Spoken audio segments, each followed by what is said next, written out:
Bab ke-111, Penyesalan Nesen. Malam harinya Nesen dan Miftah ke tempat kakek Gosali untuk mengikuti acara kirim doa. Nesen berniat menemui Lucy untuk meminta maaf. Dari siang dia berkata begitu karena emosi sesaat. "Untuk apa kamu mau menemui Lucy? Dia sudah pergi?" ucap Arjun serius. "Pergi?" pekik Nesen kaget. "Kenapa kamu syok begitu?" tanya Arjun heran. Jun, aku minta maaf padamu. Lucy pergi mungkin karena aku yang berbicara kasar padanya. Balas Nesen merasa bersalah. "Memangnya apa yang kamu katakan padanya?" Kata Ayunda dia pergi dalam keadaan menangis. Tanya Arjun semakin penasaran. Nesen mengulang lagi apa yang dikatakan pada Lucy tadi, membuat Arjun menggeleng kecewa. "Nat, kamu adalah sahabatku. Seharusnya kamu percaya padaku.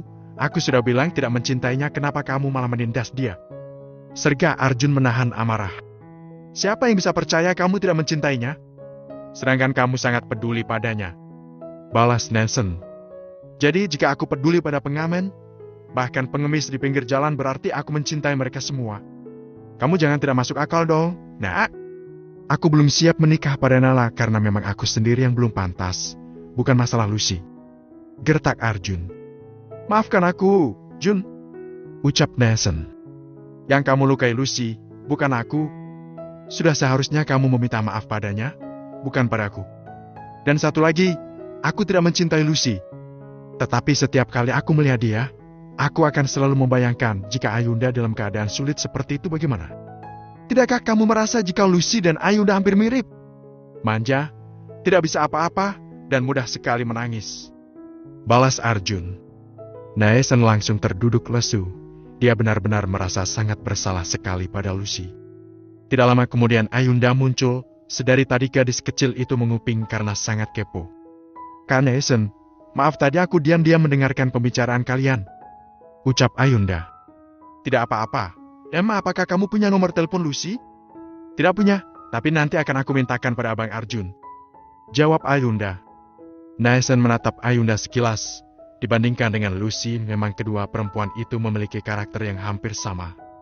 Hanya saja bedanya jika Ayunda memakai pakaian muslim sedangkan Lucy tanpa jilbab. Apalagi ketika keduanya sama-sama bersedih pasti akan merengek. "Aku harus meminta maaf pada Lucy," batin Nesen. Di sisi lain, Helmi datang berkunjung ke rumah Miftah. Karena Nesen tidak ada makannya, yang menemui adalah Nala. "Maaf El, Nesen sedang di rumah kakeknya Arjun," ucap Nala. "Iya, tidak apa-apa. Aku kemari mau melihat kondisi kamu. Apakah sudah baikan?" tanya Helmi. "Sudah, terima kasih banyak ya karena waktu itu kamu sudah menolong aku," ucap Nala tulus. "Sama-sama, kebetulan waktu itu aku sedang lewat. Tapi syukurlah sekarang semuanya baik-baik saja. Aku ingatkan sekali lagi ya. Kamu mulai sekarang harus hati-hati karena pemimpin bandar narkobanya belum ketangkap. Aku hanya khawatir kalau suatu saat mereka balas dendam," selah Helmi. "Ya, Hel. Semoga Allah selalu melindungi kita semua," jawab Nala penuh harap. "Oh iya Nala, kamu dan Ayunda sangat dekat kan? Bolehkan kamu memberitahu apa yang dia sukai dan tidak sukai?" tanya Helmi tersenyum penuh arti. "Hel, apakah kamu menyukai Ayunda?" tanya Nala memastikan. "Ya, gadis kecil itu benar-benar membuat aku jatuh cinta. Aku akui aku ini memang playboy. Tapi sejak aku mengenal Ayunda, aku langsung memutuskan semua pacar dan berniat mengejar Ayunda," jawab Helmi percaya diri. "Helmi, maaf jika jawaban aku ini membuat kamu tersinggung. Tetapi untuk mendapatkan Ayunda tidak cukup hanya tampan dan sukses saja. Keluarga Ayunda adalah keluarga yang lebih mementingkan keimanan dan akhlak. Apalagi Ayunda adalah gadis yang sangat lugu. Sudah tentu kedua orang tuanya akan memilihkan calon suami yang sesuai kriteria mereka," ucap Nala hati-hati. "Aku tidak tersinggung, Nala. Aku justru merasa berterima kasih karena aku bisa memulai berubah dari sekarang. Kira-kira Nesen mau tidak ya membantu aku mengajari ilmu agama?" tanya Helmi. Nala langsung tertawa lirih, membuat Helmi merasa heran. "Kenapa kamu tertawa? Jangan harap. Nesen mencintai Ayunda dari kecil. Mana mau dia membantu saingannya sendiri?" ucap Nala menahan geli. "Jadi Nesen sainganku ya? Kalau meminta bantuan Arjun lebih tidak mungkin lagi." "Lalu gimana dong?" tanya Helmi meminta saran. "Kamu bisa ke pesantren saja, minta bantuan Pak Ustadz di sana. Jawab Nala. Oke deh, kalau begitu aku akan ke pesantren saja. Jawab Helmi bersemangat.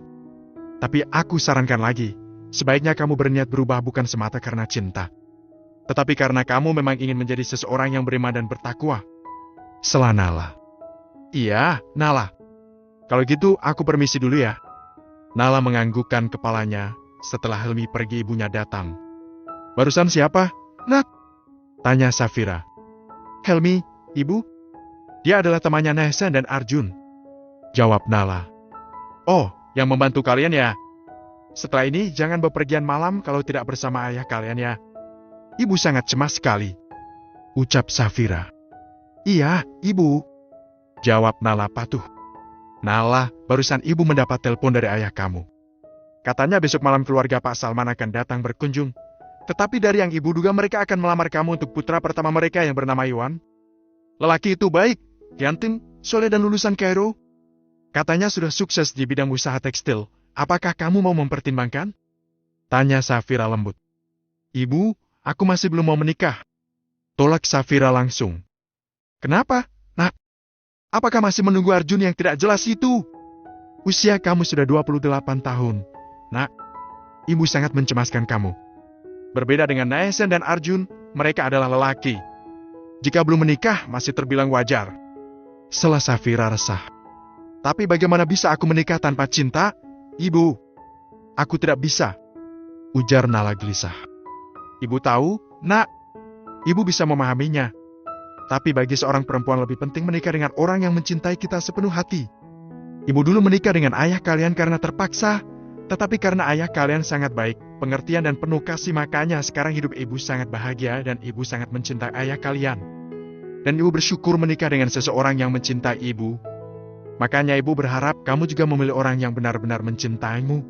Nak, bujuk Safira. Nala merenung, memang benar apa yang dikatakan oleh ibunya. Tetapi jauh di lubuk hatinya masih menolak dan masih berharap pada Arjun. Entah kepercayaan dari mana, tetapi dia yakin suatu saat Arjun akan mencintainya. Begini saja, ibu juga tidak akan memaksa kamu. Tidak perlu terburu-buru, tetapi alangkah baiknya jika kamu mengenal Iwan dulu. Siapa tahu setelah kamu mengenal bisa mengetuk hatimu. Saran Safira. Iya, ibu. Jawab Nala patuh.